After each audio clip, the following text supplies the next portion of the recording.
보도록 하겠습니다. 끝마무리를 지혜롭게 하는 삶과 신앙이 됩시다. 끝마무리를 지혜롭게 하는 삶과 신앙이 됩시다. 끝은 또 다른 시작입니다. 끝은 또 다른 시작입니다. 네, 오늘 말씀의 요지가 되겠습니다. 먼저 교화복된 줄 맞이했습니다. 신령과 진정으로 예배를 드리시는 모든 성도님들의 삶과 교육과 목적 위에 형통케 하시는 하나님의 손길이 넉넉해지는 연말연시 되기를 예수님의 이름으로 축복합니다. 오늘 1년 중에 52주 가운데 50번째 주일이에요. 성서주일이라고 합니다. 성서주일. 세상에서 제일 많이 팔린 책이 뭐라고 그랬죠? 네? 세상에서 제일 많이 팔린 책. 공책? 그러면 안 되지. 성경책. 성경책 이름 제가 공책 이럴 겁니다. 이거는 꽃놀이패, 꽃놀이패. 그렇습니다. 성경이 가장 많이 팔린 책이죠. 그런데 그 성경을 왜 이렇게 많이 팔렸을까? 우리가 생각을 잠깐 하고 가야 합니다. 인생의 복과 저주, 생사화복, 흥하고 망하고 하는 승망성쇠, 귤흉화복이 다 성경 안에 있다는 것을 우리가 잊지 말아야 합니다. 그래서 성경 안에서 각자의 상황에 맞는 말씀을 통해서 길을 찾고 지혜를 찾고 은혜를 찾고 감사를 찾고 그래서 그것을 누릴 줄 아는 하나님의 권속들이 다 되어야 할 줄로 믿습니다. 그는 마음에서 성경과 가까이 해야 합니다. 말씀이 내 발에 등이라고 그랬죠. 내 길에 빛이라고 그랬잖아요. 근데 말씀을 안 봐요. 바꿔 얘기하면 등을 안 들고 어두운 세상을 우리가 살아간다는 거예요. 말씀과 가까이 하고 말씀과 친한, 그래서 말씀과 친밀한 그런 은혜를 누리기를 예수님의 이름으로 축원합니다. 그럼에도 또 지난 시간을 돌아보면 정말 빛의 속도로 다 달려온 것 같지 않습니까? 정말 빠릅니다. 주어진 인생의 시간을 좀 잘 선용해야 합니다. 그래서 멋지고 좀 매력 있는 삶으로 나아가시고 이제 23일밖에 안 남은 한 해를 지혜롭게 잘 정리하는 삶과 신앙이 되기를 예수님의 이름으로 축원합니다. 그래서 오늘 주제가 끝마무리를 지혜롭게 하자 라고 정했는데 그럼 어떻게 하는 것이 끝마무리를 잘 하는 것이냐, 어떤 것이 지혜냐 라고 하는 것을 한번 몇 가지 살펴보려고 하는데요. 여러 가지가 있지만 먼저 신앙적 관점에서 보면요, 세 가지를 한번 살펴봐야 될 것 같아요. 첫째, 나는 누구인가를 한번 돌아보시길 바랍니다. 한 해를 마무리하면서 나는 누구인가? 이 세상에 그 무엇보다 소중한 것은 자기 자신을 아는 겁니다. 왜냐하면 참된 지식과 나의 존재의 근원은 부모가 아니라 올라가면 누구라고요? 여호와 하나님이 되는 것이에요. 기독교의 근간이 되는 그 좀 칼빈이 얘기하는 거죠. 그래서 하나님을 아는 지식과 사람을 아는 지식을 아는 것이 가장 기본 중에 기본이라는 거예요. 하나님을 알아야 하나님을 섬깁니다. 하나님을 알아야 예배를 드립니다. 나를 알아야 겸손해집니다. 내가 나를 알지 못하면 자기가 최고인 줄 알아요. 그러니까 마음에 항상 교만함이 있고 고집이 있고 아집이 있게 되는 것이죠. 내가 나를 알면 알수록 우리는 점점 낮아집니다. 그런 은혜를 누릴 수 있는 저와 여러분이 되어야 할 줄로 믿습니다. 그래서 나의 존재의 근원은 하나님이시에요. 이걸 다른 말로 하면 뭐가 되냐면요, Made in 여호와가 되는 거예요. 우리의 존재의 근원은 하나님이신 줄로 믿습니다. 왜? 부모를 통해서 올라가면 마지막은 아담을 지나면 하나님이 나오시기 때문입니다. 그래서 우리는 나라는 존재의 근원을 알고 자신의 연약함을 인정하고 하나님을 알고 나를 알므로 하나님께는 영광이요 우리에게는 큰 기쁨을 누릴 수 있는 그런 삶이 되어야 할 줄로 믿습니다.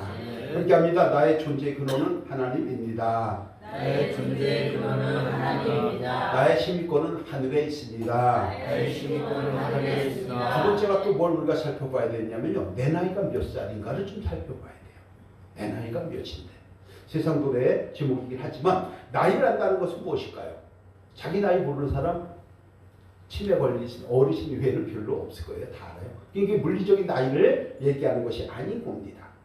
자신의 나이에서 할 수 있는 일과 할 수 없는 일, 내 나이에서 가질 수 있는 것과 가지면 안 되는 것, 추구해야 될 것과 포기해야 할 것, 필요한 것과 욕심과 탐심을 구별하는 것이 자기 나이를 아는 것입니다.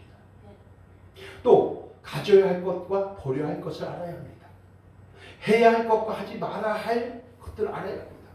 해야 할 말들과 하지 말아야 할 말들을 구분할 수 있는 것, 그것이 바로 내 나이를 아는 것입니다. 나이만 많다고요? 아니에요. 나이가 젊다고요? 아니에요. 오늘 주일학교가 많이 안 나와서 우리 장동희 학생이 있지만 장동희 학생이나 어른들이나 살펴볼 때 오히려 장동희 학생이 훨씬 지혜가 많아요. 왜? 어른들은 고정관념에 탁 박혀서 아무것도 다른 것을 보지 못하기 때문입니다. 여러분, 자신의 나이를 알면 실수가 없어집니다. 용서하지 못할 것이 없게 됩니다. 과욕과 허영의 눈이 멀지 않게 됩니다. 십자가의 보혈의 피가 가져다준 진정한 자유로움과 여유로움과 넉넉함을 느끼게 되는 것입니다. 그래서 나이를 아는, 나이에 맞는 생각과 나이에 맞는 행동과 나이에 맞는 언변을 통해서 하나님 사랑을 많이 누려왔는지 한번 좀 돌아보는 그런 귀한 시간 되기를 주님의 이름으로 축원합니다. 세 번째가요. 나는 앞으로 어떻게 될 것인가 한번 좀 돌아봐야 합니다. 열심히 살아왔어요. 한 달 동안, 1년 동안, 11달 동안. 그런데 10년 후, 20년 후 나는 어떻게 되어 있을까? 외모만 생각하고 눈이 처지고 머리가 빠지고 이런 얘기를 하는 것이 아니고 내 마음의 근력이 어떻게 되어 있는지. 나그네 같은 삶을 다 살고 인생의 중천력이 내렸을 때 내가 내린 역이 낙원역인지 음부역인지 아니면 어떤 역인지 한 번쯤 돌아보는 그러한 가운데에서 삶과 신앙을 세팅하는 것이 또 12월의 묘미가 아닐까 이렇게 생각을 해보게 됩니다.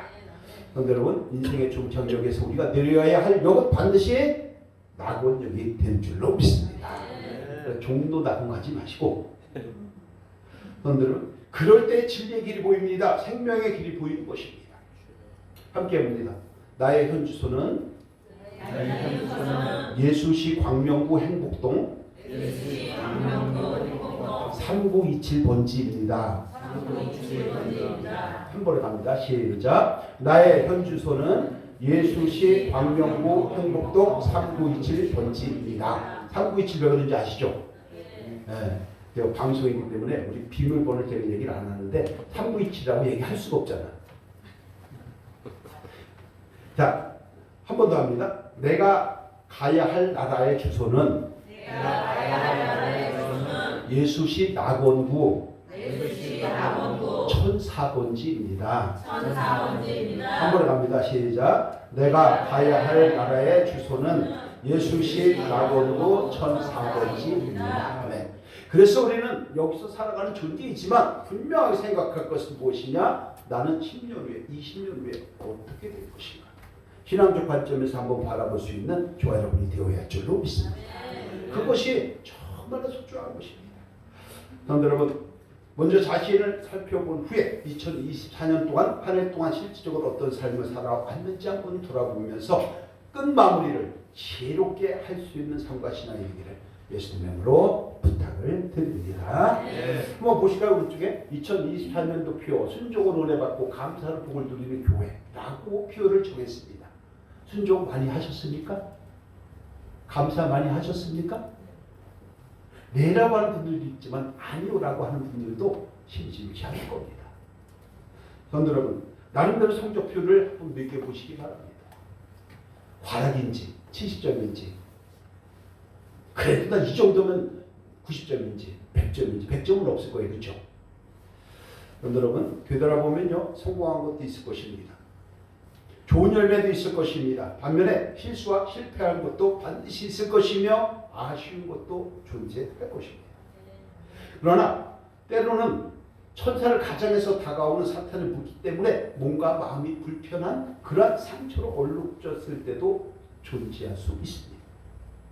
이제 얼마 남지 않은 한 해를 잘 마무리하면서 주님을 바라보시고 우리를 치유하시고 행복시키고 그래서 만나주시고 그래서 때를 따라 돕는 손길을 통해서 이른 비가 필요한 곳에 이른 비를 늦은 비가 필요한 곳에 늦은 비를 공급해 주시는 하나님을 만남으로 은혜의 강가를 이루어가는 그러한 멋진 12월이 되기를 예수님의 이름으로 축원합니다. 그리고 나서 혹여 우리가 찬양을 했지만 마음에 불편한 것이 있다면 다 내려놓으시기를 바랍니다.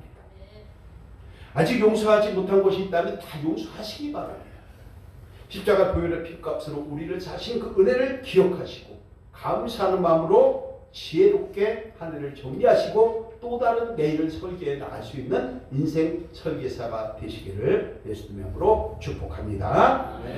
자, 그러면 성경에서 오늘 본문에서는 지혜롭게 마무리한 그런 과정을 어떻게 얘기하는지 한 세 가지로 살펴보려고 하는데요. 첫 번째, 흐트러진 영혼의 보수 작업을 잘 마무리하라고 합니다.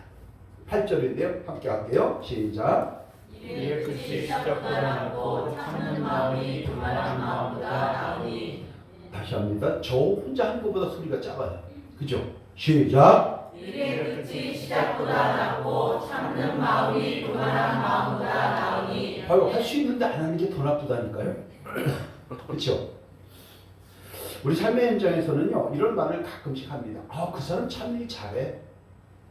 그 사람 능력 있어. 근데 마무리가 안 돼. 벌리기는 엄청 벌려요. 근데 마무리가 안 되는 사람 분명히 있습니다. 그래서 그 사람한테는 다른 건 다 맡겨도 중요한 일 맡길 수가 없어. 이런 얘기 우리 할 때가 있고 들을 때가 있어요. 이 말은 어떤 일을 할 때 시작도 중요하지만 사실 중요한 것은 마무리다라고 하는 것을 우리가 생각을 해야 하는 것입니다. 함께합니다. 끝이 좋으면 모든 것이 좋습니다. 끝이 좋으면 모든 것이 좋습니다. 네. 그래서 칭찬할 때도 칭찬으로 시작하고 한번 혼내주고 그 다음에 칭찬으로 마무리를 하는 거예요. 이게 샌드위치 칭찬법이라고 하는 것입니다. 그런데 여러분 혹시 일 잘해. 근데 넌 마무리가 안 돼. 이런 얘기 들어본 성도님들 계신가요? 없는 줄로 믿습니다. 만약에 있다면요. 스스로 한 번쯤 회개해야 돼요. 고속도로 같은 데 가면은 그런 얘기 많죠. 고속도로. 여자 화장실이라 제가 못 가봐서 모르지만 남자 화장실에 이런 거 있습니다. 남자 집사님들 잘 들어보세요. 남자가 흘려야 할 것은 눈물만이 아닙니다. 있어요 없어요? 다 못 봤어요? 또 분명히 있죠. 또 그것뿐만이 아니에요. 이런 것도 있어요. 제가 보니까 있던 자리가 아름다운 사람이 진정 아름다운 사람입니다. 있어요 없어요? 있어요. 없는 척 하지 마세요. 볼일 보고 나서 마무리 잘하라는 얘기죠. 오죽하면 아무 죄 없는 파리를 거기다 한 마리 그려놔가지고서 뜨거운 지옥에서 평생 살게 만들었을까요? 그때 나온 말이 있어요. 세상에. 남자들이 달라졌어요. 파리 한 마리 그려놓으면서 남자들이 확 달라졌대요. 그래서 아이들이 달라진 것이 아니라 남자들이 달라졌어요. 이런 얘기가 나왔습니다. 그런데 여러분 올해 한 해가 끝나려면요 23일 남았는데 낭비할 것이 많죠. 특히 믿음의 사람들은 영적 결산을 해야 합니다. 한 해 동안 살아왔던 저와 여러분의 삶과 신앙을 돌아보면서 어디서 꼬였는지, 어디서 떨어졌는지, 어디서 시험 들었는지, 어디서 매였는지 한 번쯤 살펴보시기를 바랍니다. 그뿐만이 아니라 어디서부터 풀리기 시작했는지, 어디서부터 문제가 해결되기 시작했는지, 어디서부터 열매가 맺히기 시작했는지까지도 한 번쯤 돌아보는 저와 여러분이 될 때에 반드시 어제보다 나은 오늘이, 오늘보다 나은 내일이 열려지게 될 것입니다. 그 은혜를 누리라고 하나님께서는 1년을 12달로 만든 거예요. 왜? 인생을 100년을 살아가면서 240개월을 살아간다고 계산을 해보세요. 끊임없이 가면은요 중간에서 돌아볼 틈이 없어요. 축구 경기 90분 내내 한다고 해보세요. 지쳐서 안 됩니다. 그래서 중간중간에 쉼터를 만들어 주시는 거예요. 여러분 회개할 것이 있다면 회개하시고 미진한 것이 있다면 수정하고 보완하시고 결심할 것이 있다면 결단하시고 그래서 지혜롭게 마무리하고 또 다른 내일을 설계해 나갈 수 있는 여러분이 되어야 할 줄로 믿습니다. 왜냐하면 본문 아래 13절 14절에서 이렇게 말씀하기 때문입니다. 함께 할게요. 시작. 하나님께서 행하시는 일을 보라. 하나님께서 굳게 하신 것을 누가 능히 굳게 평했느냐. 평안한 날에는 기뻐하고 공고한 날에는 되돌아보아라. 이 두 가지를 하나님이 병행하게 하사 사람이 그 장래를 능히 헤아려 알지 못하게 하셨느니라. 아멘. 저는 이것을 제가 제목을 붙였어요. 영적 기능의 보수 작업이라고 붙인 거예요. 무슨 얘기냐? 되돌아봐라. 어떤 날에 공고한 때는 기뻐하라. 어떤 날에 형통한 때는. 그러니까 우리의 삶을 늘 돌아보면서 살아가는 거죠. 왜? 이 두 가지를 하나님은 늘 병행하겠다는 거예요. 그래서 장래를 능히 헤아려 알지 못하게 하셨느니라. 그래서 창문을 딱 열고 행복이 들어오시기를 딱 원할 때 행복만 오는 게 아니에요. 항상 행복의 끄트머리를 잡고 브레이크 같이 들어옵니다. 이거 우리가 한 세트예요. 나에게 행복만 있다고요? 전부 다 마부당해요. 행복이 올 때 끄트머리 딸려오는 거 있어요. 그걸 어떻게 물리치냐? 물리치는 방법도 하나밖에 없어요. 예수 이름으로 물리치는 거 외에는 없는 줄로 믿습니다. 그 말씀을 하는 거예요. 여러분, 영혼의 기능을 잘 회복해서 하나님께 영광 올려야 합니다. 잘 아시지만 우리 몸 어딘가에 영혼이 있죠. 어떤 사람은 여기를 가리킬 것이고, 어떤 사람은 마음을 가리킬 것이고, 어떤 사람은 이렇게 가리킬 겁니다. 그런데 분명한 것은 머리부터 발끝까지 아무리 봐도 어딘가에는 영혼이 존재하고 있는 거죠. 그 영혼이 존재하지 않는, 제대로 작동이 되지 않는 것은 인생을 평탄하게 살아갈 수 없는 증거가 되는 거예요. 영의 기능이 정지된 것을 의학적으로는 호박, 의식불명, 식물인간 이렇게 표현하죠. 성도 여러분, 영의 기능이 작동이 잘 되고 있는 것을 우리는 뭐라고 얘기하냐? 통상적으로 마음이라고 하는 거예요. 그런데 이 마음에는 두 가지 그릇이 있습니다. 하나는 지성과 오성과 이성이 담겨져 있는 정신이라는 게 하나 있고요. 또 하나는 의지와 감성이 담겨있는 의지, 가슴이라고 하는 것이 하나가 있어요. 그래서 정신과 가슴. 자, 그럼 퀴즈 한번 내볼게요. 우리의 믿음과 신앙은 정신에 있을까요? 가슴에 있을까요? 이성과 오성과 지성이라고 하는 그러한 그릇이 하나가 있는데 그것이 정신이에요. 또 하나는 감정과 또 의지가 하나가 있는데 이것이 우리의 가슴이에요. 우리의 신앙과 믿음이 어떤 그릇에 있을까요? 의지의 그릇에 있을까요? 감정의 그릇에 있을까요? 아니면 이성의 그릇에 있을까요? 정답 두 개 다죠. 정답 두 개 다. 문제는 뭐냐 하면 문제는 정신에 있는 것이 가슴으로 내려와야 하는 거예요. 머리로만 아는 신앙 아닙니다.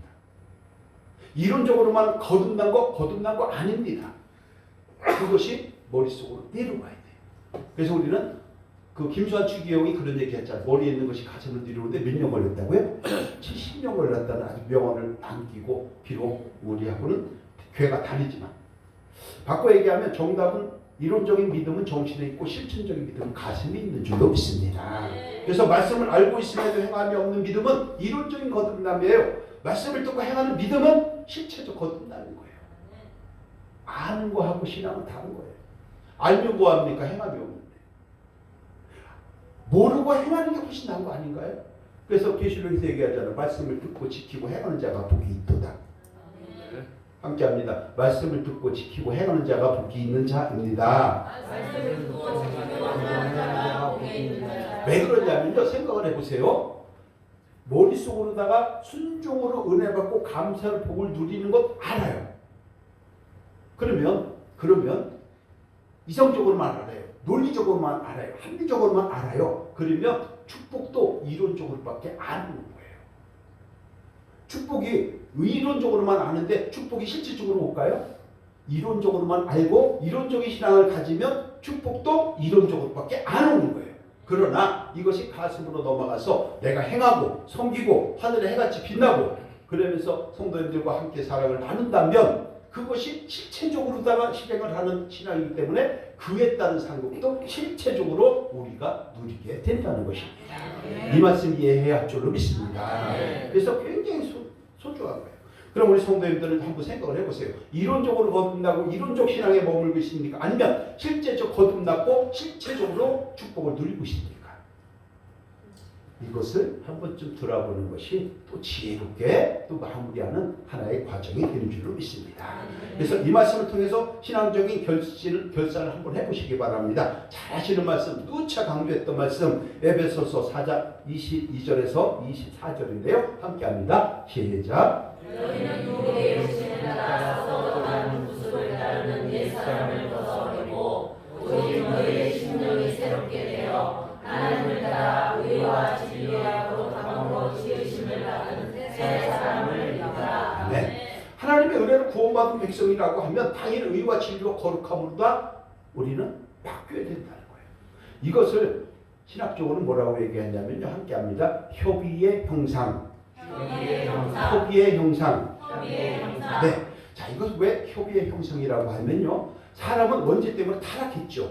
타락된 형상이 있어요. 원형상에서 타락된 형상이 회복되어야 되는데 원래대로 갈 수 있을까요? 못 갈까요? 원래대로 갈 수가 없어요. 이미 타락했기 때문에. 그래서 하나님께서 말씀을 통해서 그러면은 네가 하나님의 권속이 돼서 새 사람이 됐고 옛 사람을 벗었다라고 하는 것을 어느 정도까지 인정해 줄까? 어느 정도? 그래서 하나님께서 우리에게 말씀을 주신 거예요. 네가 하나님을 따라 의와 진리와 거룩함으로 지으심을 새 사람을 인정해 줄게. 그러니까 의로와 져야 되고 진리 안에 있어야 되고 성결해야 된다라고 우리에게 말씀을 하고 있는 것입니다. 이것을 협의의 형상, 통상적으로는 회복된 형상 이렇게 얘기를 하는 것입니다. 우리 성도님들이 한 해를 잘 마무리하는 과정 속에서 정말 내가 유혹의 욕심을 따라 썩어져가는 구습을 따르는 옛사람을 벗어버렸는지, 아직도 내가 교만과 오만한 자리에서 내가 최고다라고 생각을 하고 다른 사람들은 아나무인으로 생각하는 것은 없는지, 또 한편으로는 내가 그까짓 것도 아직 용서하지 못하고 있나? 라고 하면서 스스로 괴로워하고 있지 않는지 한번 좀 돌아보면서 새 사람의 영을 입는, 그래서 흐트러진 영의 기능이 온전히 회복되어 갈 수 있는 그러한 멋진 한 주간 되기를 예수님 이름으로 축원합니다. 자, 두 번째, 조급한 마음이 교만한 마음보다 더 불순종이라는 것을 인식하라는 거예요. 8절 9절인데요. 함께합니다. 시작. 이내 끝이 시작보다 낫고 참는 마음이 교만한 마음보다 나으니 급한 마음으로 노를 바라지 말라. 노는 분해하는 자들 품에 머무르니라. 네. 참는 마음이 교만한 마음보다 낫다? 이게 뭐죠? 참는 마음, 인내하는 마음이 교만한 마음보다 낫다 그래요. 하나님은 이 말씀 갖고 얘기하면 조급한 마음은 교만한 마음보다 못하는 것이고 그것은 곧 불순종이다 라고 얘기를 하는 거예요. 왜 그것이 불순종일까? 13, 14절 아까 봉독했는데 다시 한번 합니다. 시작. 하나님께서 행하시는 일을 보라. 하나님께서 걷게 하신 것을 누가 능히 걷게 하겠느냐. 평안한 날에는 기뻐하고 공부한 날에는 되돌아 보아라. 이 두 가지를 하나님이 병행하게 하사 그 장래에 능히 행하려 알지 못하게 하셨느니라. 아멘. 자, 간단하게 얘기하면 하나님께서 굽게 하신 것을 누가 필 수 있겠냐? 그거 아니에요. 그죠? 아무도 필 수 없다는 얘기예요. 하나님께서 꼬이게 만들었고 하나님께서 굽게 한 것은 하나님 외에는 풀을 자가 없다는 거 얘기하는 거예요. 근데 사람이 조급해서 지가 풀려고 하는 거예요. 하나님께서 허락할 때만 꼬인 것이 풀려지는 거예요. 근데 우리는 하나님께서 굳게 한 것을 내가 풀려고 애를 쓰는 거예요. 내 뭘 가지고요? 의지를 가지고, 내 경험을 가지고, 내 지혜를 가지고. 그러니까 조급한 거예요. 하나님께서는 뭐라고 말씀하시냐? 때를 기다리라고 말씀을 합니다. 범사 때가 있다고 합니다. 모든 것이 다 때가 있습니다. 사람을 만날 때가 있고요. 사람과 이별할 때가 있고요. 이 세상 올 때가 있고요. 하나님 나라에 갈 때가 있고요. 예배 드릴 때가 있고요. 때가 있는데도 불구하고 하나님께서 굳게 하시는 것을 네가 어떻게 풀려고 하느냐? 말도 안 되지 않느냐? 한번 생각해 보라고 우리에게 말씀을 하는 것입니다. 그래서 하나님께서 한 것을 네가 풀려고 하니까 그것 자체가 교만한 마음이고 그것 자체가 불순종이 아니냐? 이렇게 우리에게 말씀을 하고 있는 것입니다. 인생이 혹시 꼬여 있을 때, 인생이 혹시 잘 풀리지 않을 때 내 힘으로 풀려고 하지 마십시오. 하나님께 맡기시고 하나님께서 풀어주신 대로 순리대로 몸을 맡기시기를 바랍니다.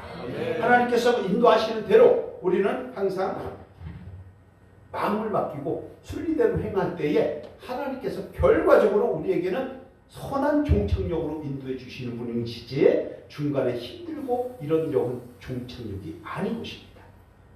하나님 사랑 많이 누릴 수 있는 저와 여러분이 되어야 할 줄로 믿습니다. 그래서 하나님께서 제일 싫어하는 것이 뭐냐면 교만이에요. 지 잘났다고 하는 거예요. 한번 같이 합니다.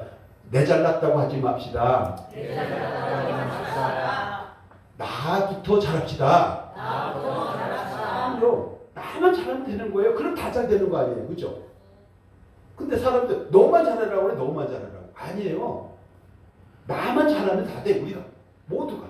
다시 한번 합니다. 나부터 잘합시다. 네. 그래서 하나님께서 잠언서 16장 18절 19절에서 이렇게 말씀을 하는 거죠. 함께 할게요. 시작. 교만은 패망의 선봉이요 거만한 마음은 넘어짐의 앞잡이니라. 겸손한 자와 함께하여 마음을 낮추는 것이 교만한 자와 함께하여 탈취물을 나누는 것보다 나으니라. 아멘.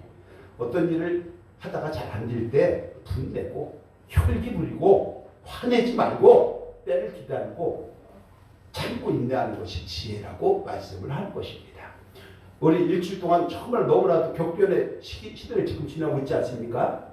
여기는 우리 연식이 있어서 그래도 다 80년대 그 서울의 봄을 다 경험을 하신 분들이지만 한순간에 잘못된 판단, 한순간에 그 분노 이런 것 때문에 5천만 명이 지금 힘들고 5천만 명이 불안하고 5천만 명이 기도하는 그런 아주 말도 안 되는 상황이 벌어지고 있는 것 아닙니까? 말이 안 되는 거예요. 바로 이런 것들. 우리가 살다 보면 이런 경우가 있죠. 어떤 일을 하는데 교육한 일이 잘 안 될 때가 있습니다. 혹은 생각대로 잘 풀려가지 않을 때도 존재합니다. 이럴 때 보통 두 가지 반응이 있어요. 한 가지는 아직은 내가 아니야. 하나님의 때를 기다려야 돼. 하나님 손길을 기다려야 돼. 라고 하면서 하나님이 원하시는 것이 혹시 이건 아닌가? 나를 돌아보고 인내하고 참고 때를 기다리는 그런 스타일 하나가 있습니다. 또 한 스타일은 뭐냐면 자기 불을 못 이겨서 성질을 부리고 짜증을 내고 에이 끝까지 거 하고 포기해버리는 사람도 분명히 있습니다. 그러나 오늘 성경은 뭐라고 얘기합니까? 인내하며 참는 자, 오래 마음을 다스리면서 참는 자가 지혜로운 자라고 성경은 말씀을 하는 것입니다. 반면에 조급해고 성질 부리고 짜증을 내는 사람은 우매한 자라고 말씀을 하고 있다는 사실을 기억하시기를 바랍니다. 가정에서도 직장에서도 사업장에서도 교회에서도 조급하지 마시기 바랍니다. 하나님께서 굳게 한 것을 사람이 필요로 하는 생각 자체가 교만한 것입니다. 여러분, 한 해 동안 우리는 과연 어떤 자리에서 지내왔을까요? 지혜로운 자리에서 왔을까요? 아니면 우매한 자리에 있었을까요? 혹여라도 본의 아니게 조급한 마음으로 우매한 자리에 있었다고 할지라도 이제는 그것을 좀 벗어버리고 복된 새해로 나가는 지혜로운 저와 여러분들의 가정과 삶의 현장, 사업장이 되시기를 예수님의 이름으로 축원합니다. 우리가 잠깐 생각해 보면요, 내가 아무리 해도 하나님 누가 하면 안 되는 거예요. 내가 아무리 하려고 해도 하나님 예스 하면 되는 거예요. 몰아가시는 하나님이에요. 여러분 함께합니다. 하나님 뜻하시면 이루시고, 이루시면 하나님의 선한 뜻입니다. 아멘. 이것을 전도서 3장 10절 11절에서 이렇게 말씀을 합니다. 함께 할게요. 시작. 하나님이 이스라엘에게 노를 주사 애쓰게 하신 것을 내가 보았노라. 하나님이 모든 것을 지으시되 때를 따라 아름답게 하셨고 또 사람에게 영원을 사모하는 마음을 주셨느니라. 그러나 하나님의 하시는 일의 시종을 사람으로 측량할 수 없게 하셨도다. 한마디로 내일 모른다는 얘기잖아요.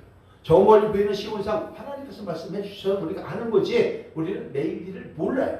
그래서 우리는 어떤 생각을 가져야 하느냐면은 항상 기도하며 묵상하고 하나님의 뜻을 구해야 합니다. 나의 도움이 어디서 올까? 천지를 지신 여호와에게서다 고백할 때에 쉴만한 물가로 푸른 초장으로 인도해 주시는 줄로 믿습니다. 그 은혜를 누릴 수 있는 저와 여러분이 되어야 하는 것입니다. 24년도 한 해를 보내면서 혹여라도 그동안에 조급했던 것은 없는지 교만했던 것은 없는지 아주 버리시고 참는 마음과 인내한 마음으로 하나님의 공급하시는 새 일과 새 비전을 마음에 새기시고 한 주간 또는 3주간 남은 이 시절을 통해서 멋진 내일을 설계해 나가시기를 예수님의 이름으로 축원합니다. 자, 마지막 세 번째 아주 간단한데요. 과거에 매이지 말고 내일을 향하여 앞으로 나가야 한다는 것입니다. 본문 10절인데요. 함께 할게요. 시작. 옛날이 오늘보다 나은 것이 옳지느냐 하지 말라. 이렇게 묻는 것이 지혜가 아니니라. 사람들의 삶의 양식을 보면 이것도 두 가지가 있습니다. 항상 과거에 매달려서 한 발짝도 앞으로 전진하지 못하는 과거 지향적인 삶을 살아가는 사람이 있습니다. 또 하나는 잊을 것은 잊고 털을 것은 털고 잘못된 거 쿨하게 인정하고 그리고 앞으로 나아가고자 하는 그런 미래 지향적인 사람이 있습니다. 우리 성도 여러분 생각해 보시기 바랍니다. 어떤 스타일입니까? 과거 스타일입니까? 아니면 미래 스타일입니까? 본인이 알 거예요. 오늘 본문에 보니까 이렇게 얘기하죠. 옛날 일에 매여서 앞으로 나가지 못하고 과거 일에 집착하는 사람은 지혜가 없는 사람이 아니냐 이렇게 얘기를 합니다. 함께합니다. 과거는 흘러갔습니다. 과거는 흘러간 거예요. 그래서 흘러간 물로 연자 과거를 다시 돌리지 못한다는 말도 있는 거 아니겠습니까? 그래서 저는 이렇게 권면하고 싶습니다. 옛날이요 하는 사람과 내가 왕년에는 하는 사람과는 가까이 하지 마세요. 그분들은 현재를 사는 것이 아니라 과거에 사는 거예요. 과거를 살다 보니까 에너지를 받는 것이 아니라 에너지 뺏기는 거예요. 다시 한번 합니다. 옛날에 그랬는데 옛날에 성경이 그랬잖아요. 그죠? 옛날에 애굽에 있을 때는 종살이라는 게 뭘 이렇게 좋다고 파도 먹고 마늘도 먹고 고기도 먹었다고 헛소리를 하냔 말이에요.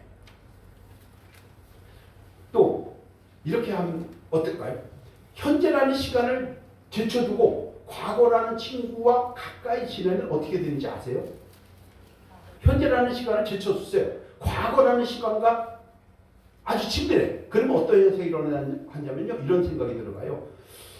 그때 그랬으면 좋았을걸. 내가 그때 왜 그랬을까? 그래서 꼴과 까로 끝나요. 꼴과 까로 끝나면 매일 미련이 생깁니다. 아쉬움이 생깁니다. 후회만 남게 됩니다. 그러면 내 마음에 딱 들어오는 것이 사탄이 주는 마음 하나 딱이에요. 뭔지 아세요? 과거에 집착하면 우울증이 옵니다. 반드시 옵니다. 이거.